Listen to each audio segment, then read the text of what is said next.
Jean-Marie Rouniga, bonjour. Bonjour. Est-ce que vous êtes prêt à vous retirer de la ville de Goma ? Notre retrait de la ville de Goma ne constitue aucun problème. Nous disons que, en même temps que nous nous retirons de Goma, en même temps, il doit y avoir des actes de bonne volonté avant que les négociations proprement dites ne se fassent. Premièrement, nous exigeons la levée immédiate et sans condition de la privation de liberté imposée à M. Etienne Tshisekedi. Deuxièmement, nous demandons la libération immédiate et sans condition de tous les prisonniers politiques et d'opinion, comme l'archibishop Coutinho, Mokia et les autres. Nous demandons aussi l'arrestation du général Numbi dans l'affaire de Floribert Chebeya.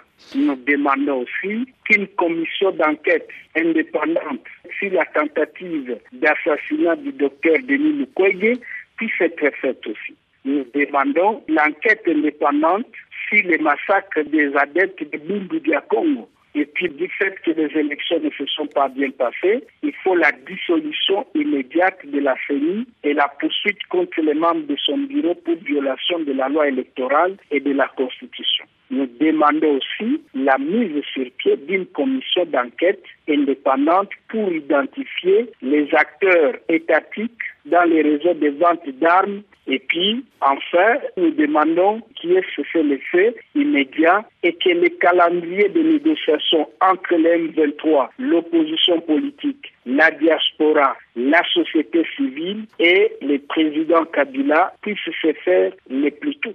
Quand vous demandez la liberté de mouvement pour Etienne Tshisekedi, est-ce que ça veut dire que vous avez consulté l'UDPS avant de formuler cette demande ? On n'a pas besoin de consulter l'UDPS. Nous considérons que c'est un citoyen congolais emblématique et sa liberté fait partie de tout ce qu'un Congolais doit demander. Et quand vous demandez la dissolution de la CENI, est-ce que ça veut dire que vous avez parlé avec plusieurs partis de l'opposition civile ? Ça a été toujours la revendication de tout le monde. Vous savez comment les élections de novembre 2011 se sont passées.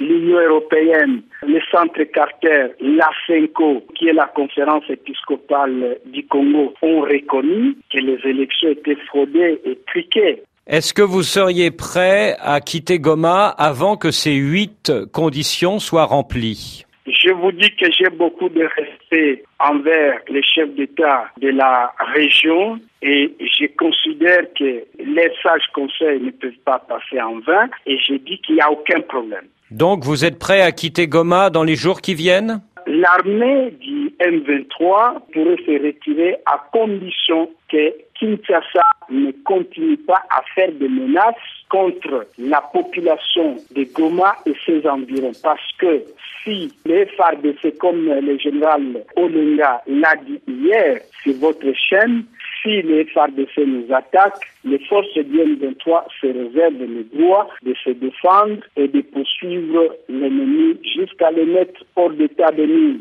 Le chef militaire du M23, Sultani Makenga, s'engage à retirer vos troupes sans aucune condition ce jeudi midi, comme le stipule l'accord issu du sommet de Kampala. Est-ce que vous confirmez ? Il n'y a pas de contradiction entre moi et le général Makenga. Donc, vous confirmez d'ici ce jeudi midi ? Oui, en même temps que les conditions que j'ai posées sont en train d'être examinées, nous restons respectueux des résolutions qui ont été prises par les sages de la région. D'ailleurs, dans notre conception, les militaires ne doivent pas rester dans la ville, c'est la police qui doit garder la population.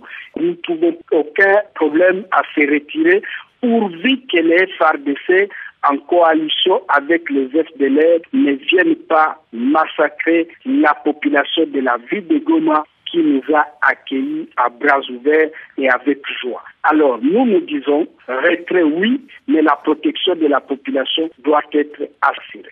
Si vous vous retirez de Goma, est-ce que les FARDC pourront revenir à Goma ?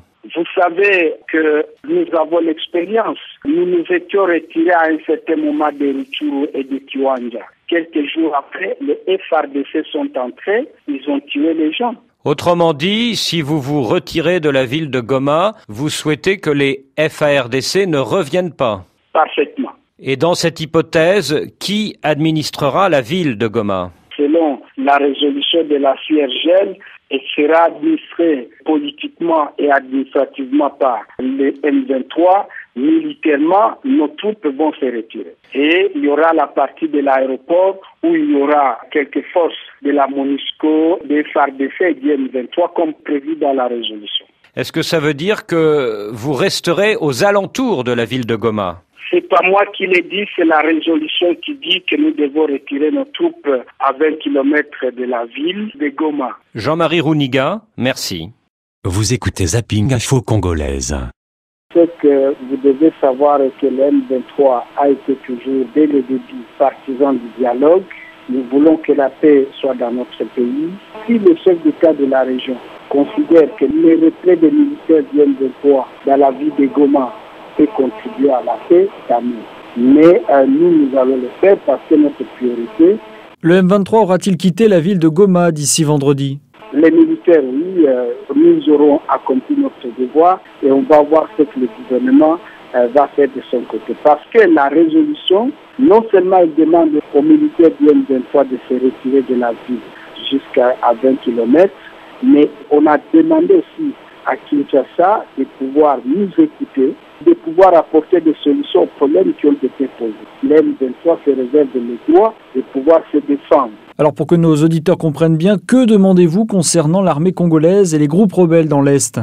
Je dis que d'abord, les FARDC doivent cesser de continuer à coaliser avec les FDLR, les groupes armés étrangers qui pillent, qui violent, qui massacrent notre population et qui déstabilisent les États voisins, qui sont à la base de l'insécurité à l'Est, les ADEPNAL et les SNL. Que les FARDC, que le président Kabila puisse couper tout contact avec ces gens-là et qu'il leur demande de pouvoir se retirer. Parce que si on dit au M23 de se retirer, les M23, ce sont des Congolais, c'est un mouvement congolais, on ne peut pas accepter que le M23 se retire et que les étrangers continuent à faire des choses contre nos populations.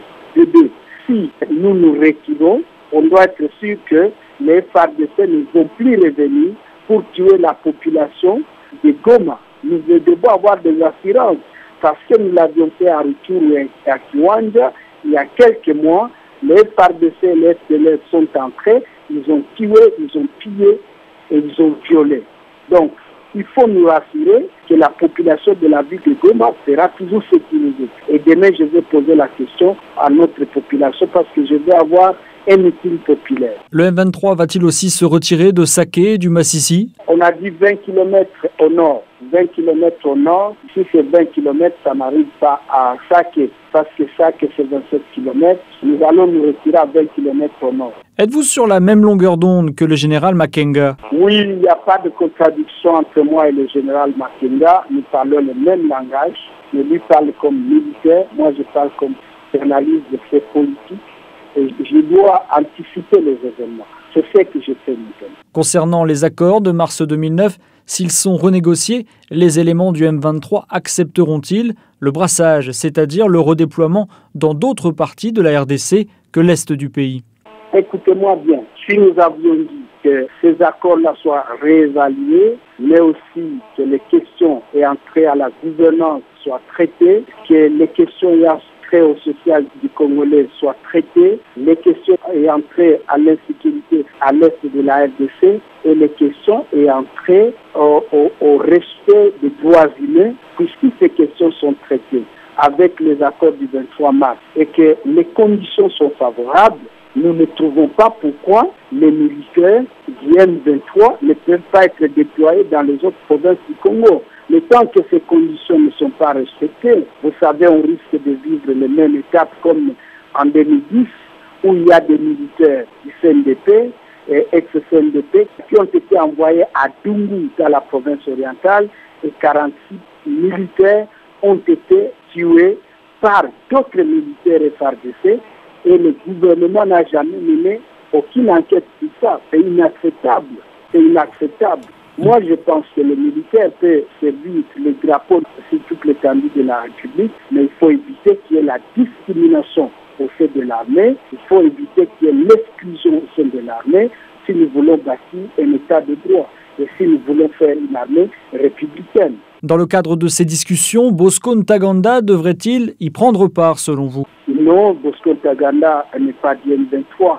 Le M23 n'est pas seulement le CNDP, il englobe plusieurs groupes armés, notamment les Pareco et d'autres Congolais. Et donc, c'est un mouvement à part, avec un statut particulier. Aujourd'hui, le M23 souhaite-t-il toujours se diriger vers Kinshasa? Notre objectif n'a jamais été la conquête. Nous avions toujours demandé le dialogue au président Kabila et à son gouvernement. Au lieu de nous répondre par le dialogue, il a toujours préféré nous attaquer. Et chaque fois que nous sommes attaqués, nous défendons. Et quand nous défendons, nous repoussons l'ennemi plus loin.